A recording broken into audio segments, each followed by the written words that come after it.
Well, just when I thought it was going quite well, I was digging a nice ditch around the back of the house, and I've managed to pull the track off the mini digger, so I'm going to have to try and fix that. And it doesn't look like it's come off, it's not come out, it's actually gone in. So it's gone in on the roller there, and also the drive sprocket here. You can see it's come out, and it's the track has moved inside. So we've got to try and fix that. I've got a few things to do with this, so it gives me a good chance to show you guys on how to take the track off or how to replace the track. And we're going to look at the adjuster that's in here. It's just a bolt and a nut type thing. We'll have a look at that in a minute. But really, when the track is gone on the inside of this sprocket, it is quite hard to get it back on just by manoeuvring it. Sometimes if you have the back one is okay and the front one's come off, you can sort of crab it a little bit as you move forward on the drive controls, and it will pull itself straight. But this is like a multiple thing, so it's come off the center guide in here, it's come off the front, it's come off the back. So what I'm going to do is actually take this nut off and just take this drive sprocket off. I've found this is the quickest way to get the track off and then to start to put it back on. First thing is to get the split pin out.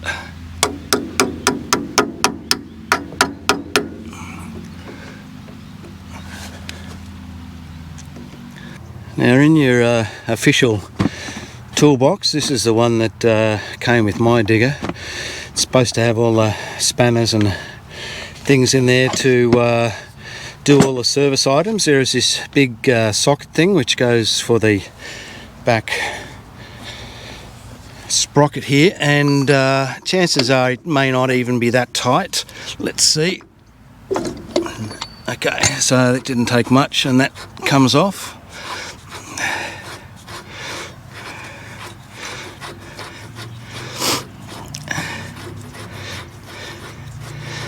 And this sprocket is actually on a hub that's conical, and it has a keyway in the one side of it here. So a good way of trying to get this off is just by running it backwards and forwards, and it tends to work itself off the hub. So I'll just start up again.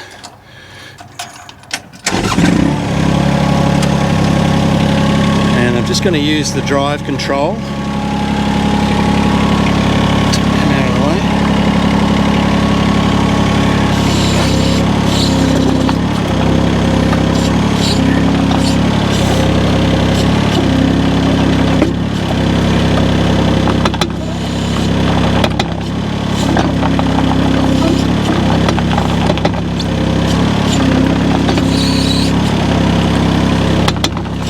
Go backwards and forwards a few times, you'll start to see that it's coming off the hub, and then all of a sudden it'll fly off. Watch out, doggo.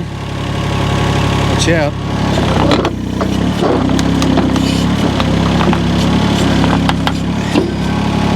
And it falls off. So that's the hub there. It's got a tapered piece to it, and then that's the keyway that locks into the drive sprocket. So yeah, it comes off pretty easy if you just use that method and rock it backwards and forwards, and the whole drive will come off.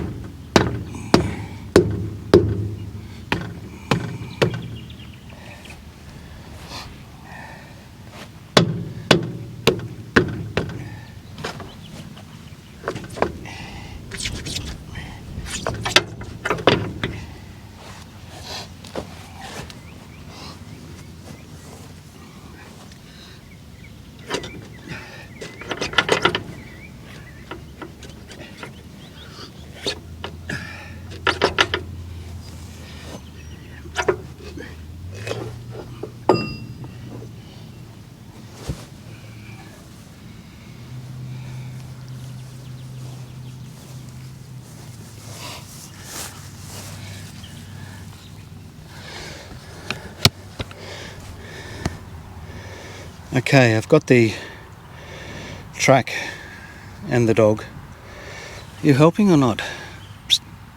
Yes, you are. So I've got the track on the ground now, so that's come off, and you can see these centre bits are what has to go either side of the drive sprocket and also either side of the front idler wheel, if that's the right name. So I'm just going to clean this up a little bit because I've got a lot of crap up here from before, which probably didn't help the situation when I was in a lot of mud and stuff lately.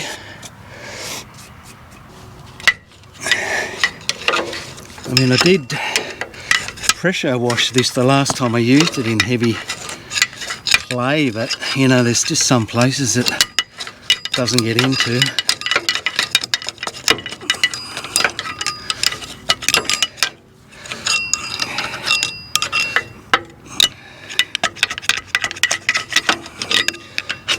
I mean, if you're not using it in a lot of dirt and only in sort of a grass paddock or something, then this will probably be fine. There won't be anything in here at all, but I tend to get clogged up quite regularly.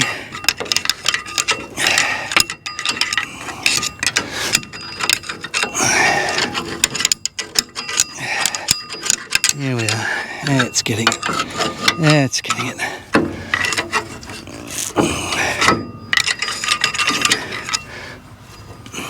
It's nice now. And I was just trying to show actually down, if you look down in here, you can sort of see how much is on the adjuster, how much gap there is there, and that's sometimes helpful for when you are putting it back on if you need to set the adjuster. Now for the cover plate, it's a 13mm socket, or 13mm anything really, spanner, and that just takes this plate off and that'll reveal the track tension, a mechanism inside.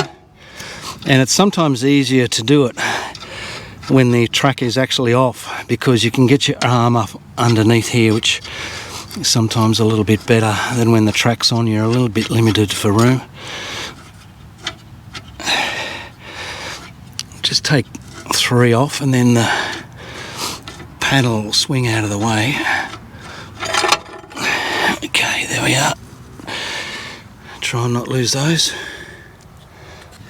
Now if you look inside, you'll see that there's a big bolt and a nut that's in there. Big bolt and a big nut. And if you go to your toolbox that they give you and ferret through here, you'll find that there's a single big spanner. One is a 30mm, one is a 32mm.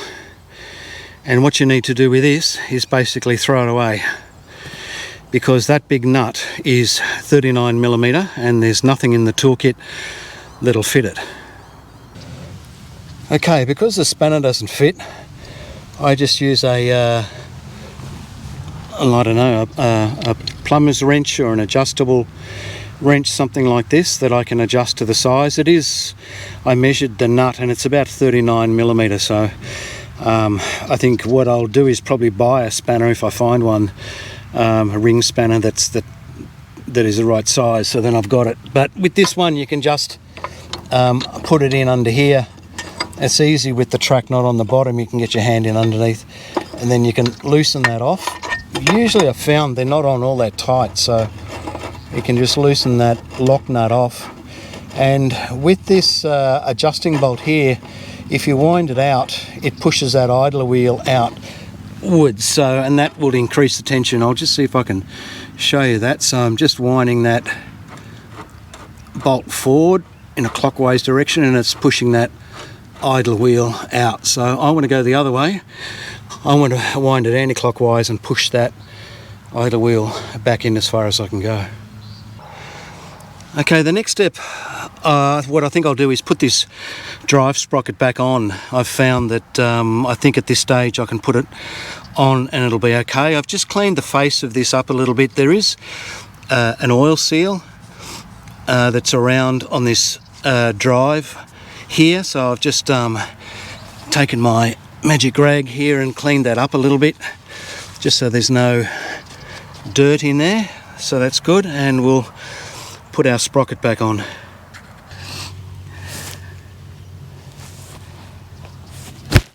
Oh no, that was all too much. I know the feeling. Right, I'm just gonna clean the inside of this hub a little bit, just with a rag, just in there. That's good.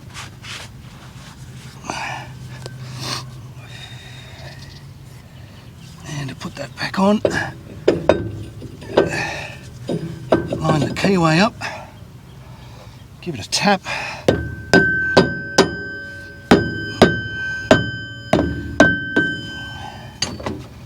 Get our nut, put our nut back on. I've cleaned that thread up in there as well.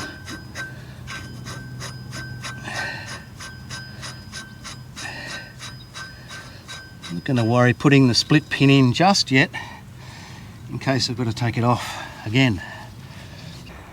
Next step is to put the track on the front, and I usually put the track on the front first and then get it in the right sort of position, so all those middle bits here are in the right position, and that's sort of half the battle, is to get it on there. I might just again have to put the camera down a little bit to get it square up. I'll just put this down, maybe there somewhere, there somewhere.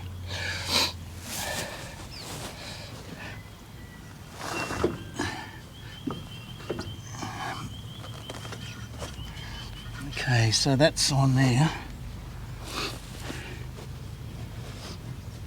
And pull it back that way.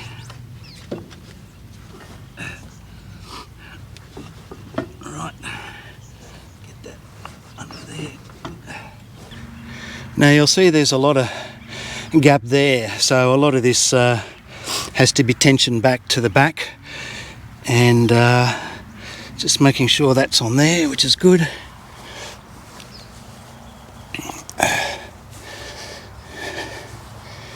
Yep, okay, I might put you on the tripod for this next bit. Okay, what I'm going to do now is actually start the engine so I can use the drive motor to hopefully pull the track on. So I'll start her up.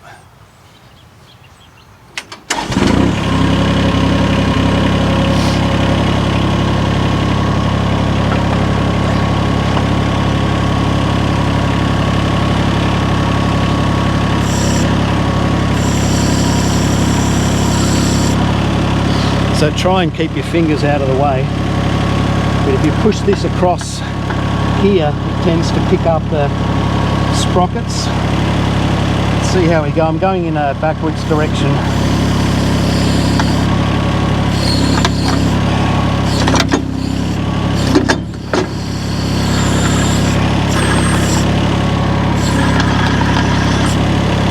And there we are, it pops on. Turn that off now.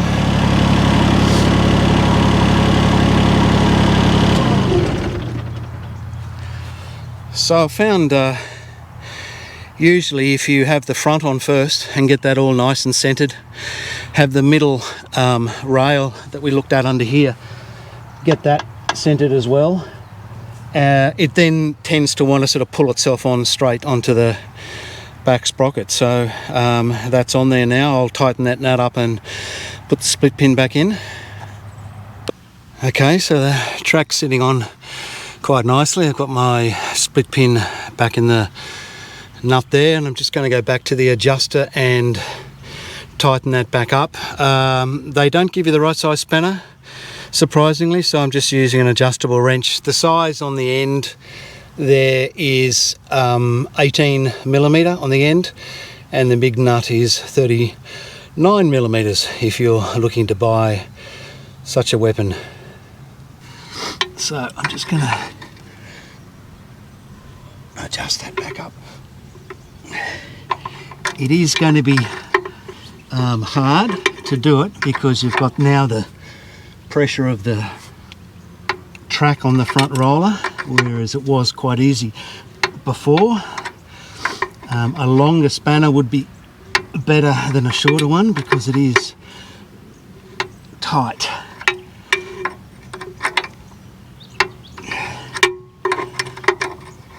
But you just work your way through it slowly.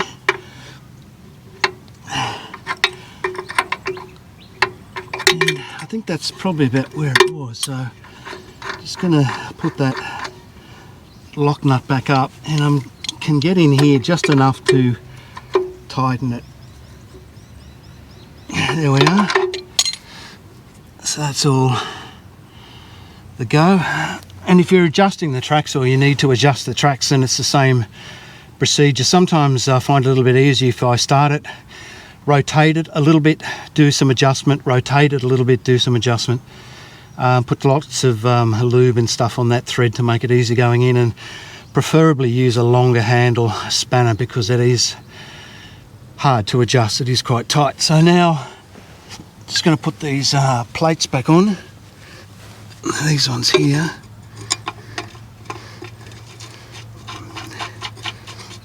I know you know, the proper procedure for adjustment of tracks is usually there's a grease fitting on the larger machines, but nearly all of these cheap Chinese ones I've seen all have just a physical nut and bolt system. It probably means you can't get the track as tight as if you were using a grease gun, but you just have to keep an eye on it.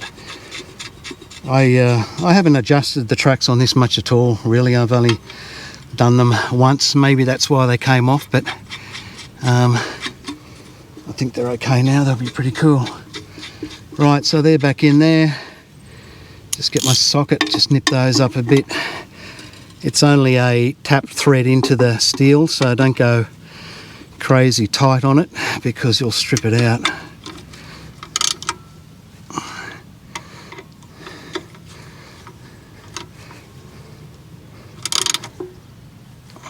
Okay, there we are, and that's the JOB done.